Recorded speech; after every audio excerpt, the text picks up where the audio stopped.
Hello students, we have seen androecium, the part of flower, male part of a flower. Okay, and in androecium we have seen the unit of androecium, that is stamen.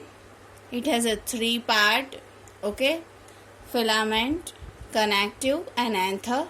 Anther is a fertile part because male gamete production takes place inside the anther. So we have seen the detailed structure of anther also through TS, transverse section of anther. And we have seen the walls of anther, how the microsporangium become pollen sac inside the anther, how the pollen grains develop, which division is required for the formation of pollen grains, and at last we have seen the structure of pollen grain and how it forms the male gamete. Okay, now it's time for female reproductive part of a flower, and that is gynoecium.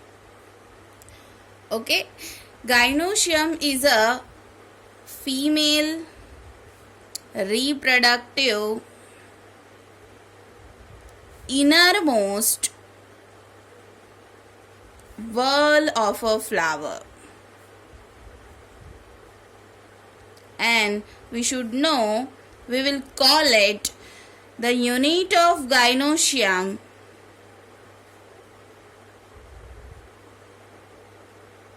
is known as, very important, pistil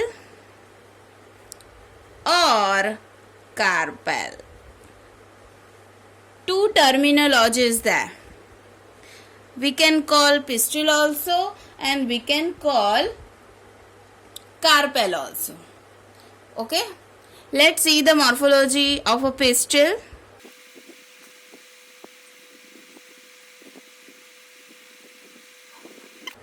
This is a pistil. Actually, pistil and carpels are different in size, in shape, in a different kind of species. Okay, but it is a typical pistil, and typical pistil generally made up of three main parts. The first, at the tip part, is known as stigma. It is a swollen part. Another, the long tube-like structure is known as style. And the lower point, attachment with the thalamus. The swollen portion present, which is known as ovary.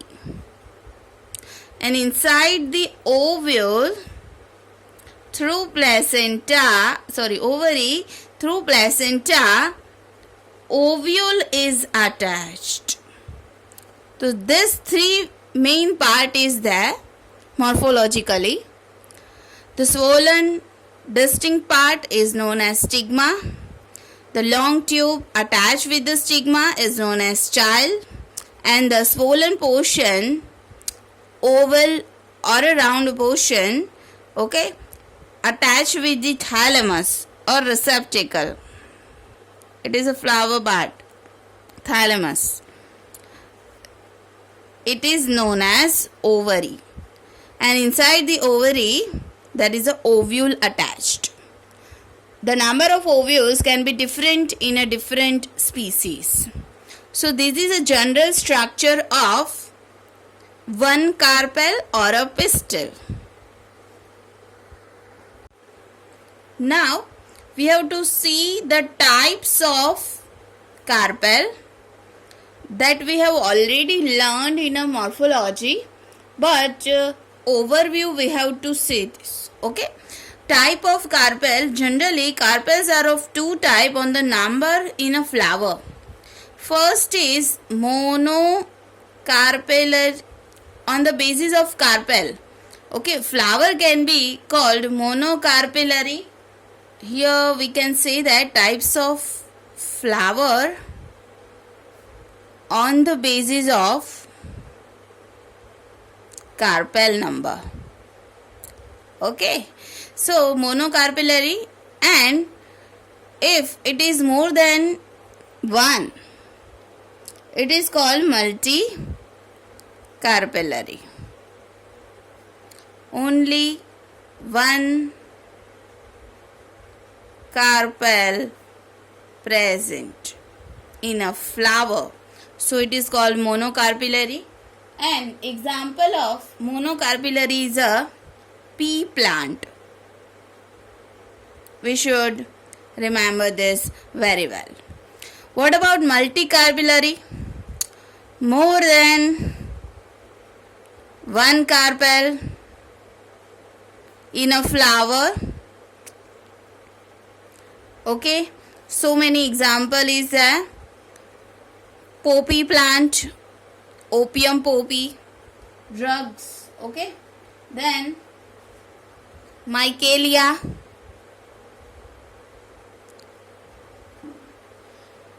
Okay, so it is a multicarpellary flowers when the more than one carpel is present in a flower. Again, this multicarpellary flower is divided into two things. Again, this multicarpellary flower is divided into two types. One is apocarpus, second is syncarpus. Apocarpus flower means all carpels or pistils are free from one another.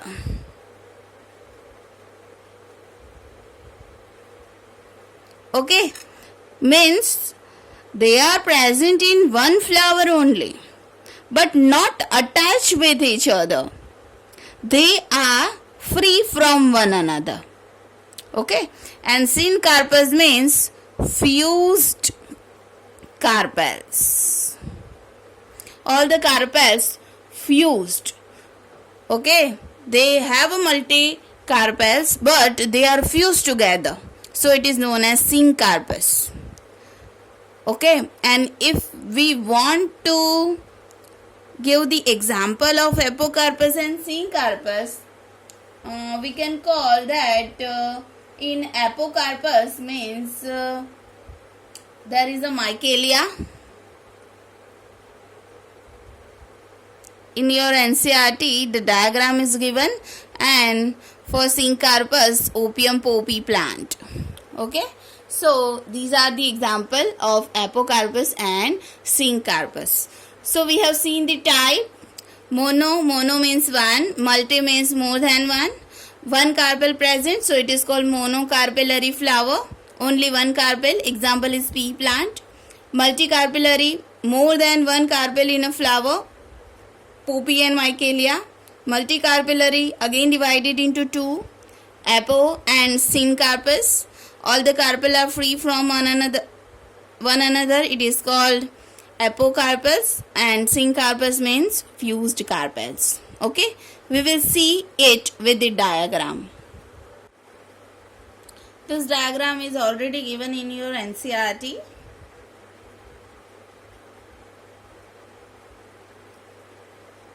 This is the diagram of hibiscus plant pistil. They have dissected out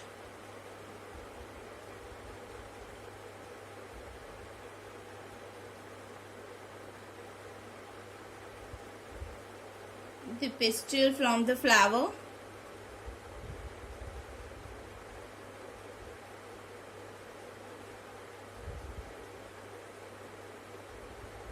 In hibiscus, if we will remove all the parts, okay, flower, and dissect out the pistil or a carpel, we'll see the structure like this. Here it is a thalamus, last portion. The swollen portion of a carpel is known as first main portion, that is ovary. Okay, then the long tube, obviously it is a style, and here the stigma. The tip portion is known as stigma. Here the stigma is of different type. You can see that only one carpel is there in a hibiscus, and we have dissected out it, and if we draw a diagram it will look like this. Okay, then it is a pistil of hibiscus. We can see it monocarpellary. Okay, now the second diagram they have given again.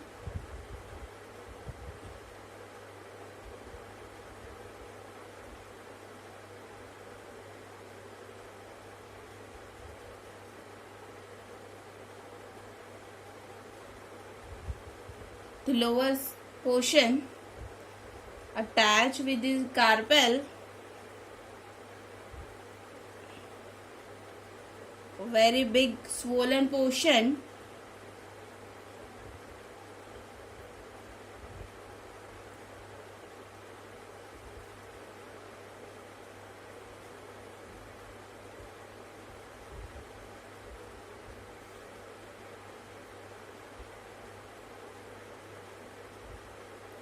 so many styles are fused together.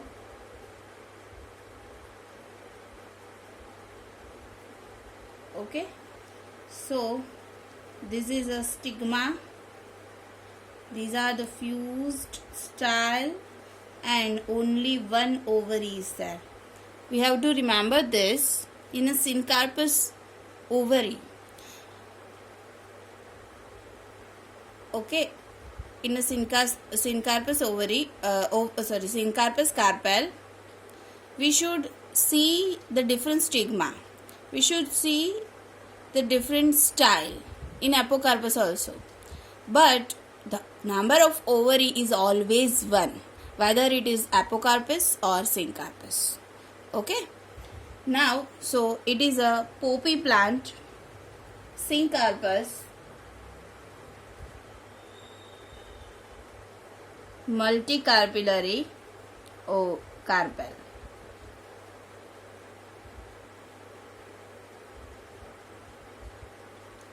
Okay, and the last diagram they have given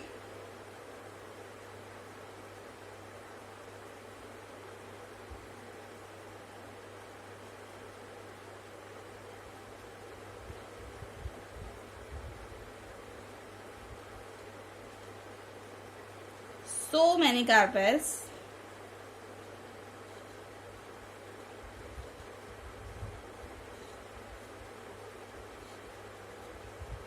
So many carpels are there attached with each other.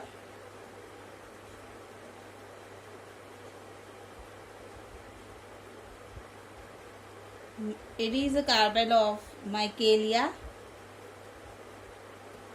Okay, it is a carpel of Michelia. So these all are carpels. Okay, so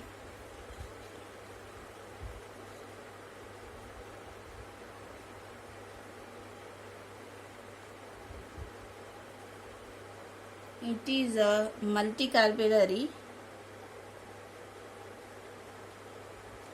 Free means apocarpus Michelia. So these are the structure that is given in your NCERT. You can see the basic structure is same in all type of species. Okay, they have a ovary, they have a style, and they have a stigma, but size, shapes, okay, an arrangement is different. Okay, so we have done with the pistil and a carpel. Now we have to focus on what is inside the ovary. Okay. We have seen in a diagrammatic view how the carpel is look like if we dissect it out from the flower. Okay. We will just write one sentence about the main three part of the carpel. Okay, and it is very important, and two examples are there that should be remembered. First one is stigma. Okay, do you know what is the function of stigma in morphology? You have already learned that. Stigma is a receptive portion of pollen grain. You should know that after pollination, pollen grain comes to the stigma. Okay, so it is a receptive portion of the pollen grain. Second one is style. Long, slender tube that connect with ovary. It will help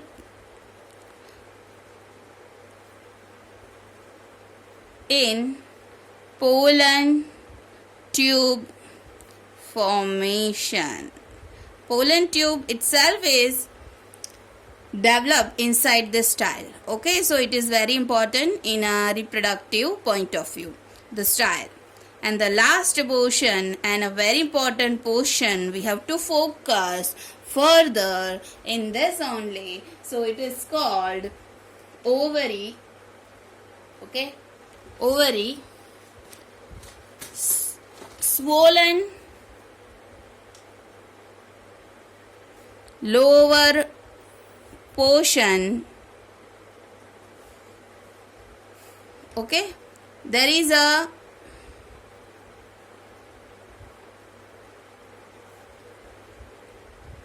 inside the ovary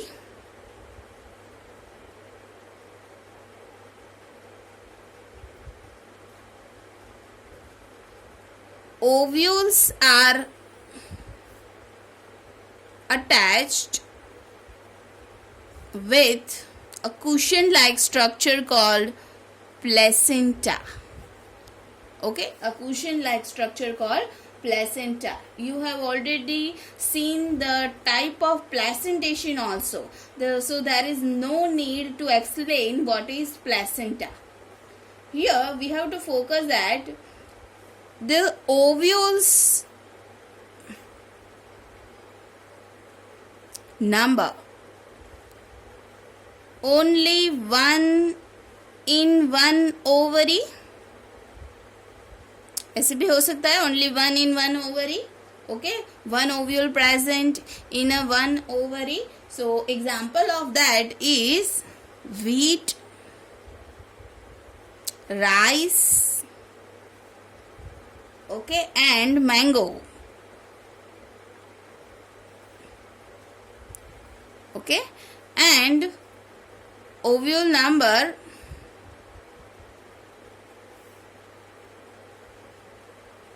many ovules in one ovary. An example is papaya,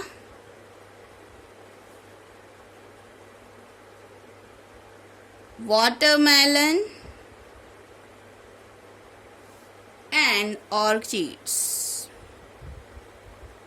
Okay, so these are the very important example that you should remember. Okay, in a MCQ point of view, when the only one ovule is present, the example is wheat, rice, and mango. Whereas many ovules present, we should know that ovules are nothing but it is going to develop in a seed only. So we should remember by the seed number easily. We should know in papaya and watermelon so many seeds are there, and in mango, wheat, only one seed is there. Okay, so nothing hard, it is very simple thing, you should remember. Okay, now we are going to study this ovule in detail.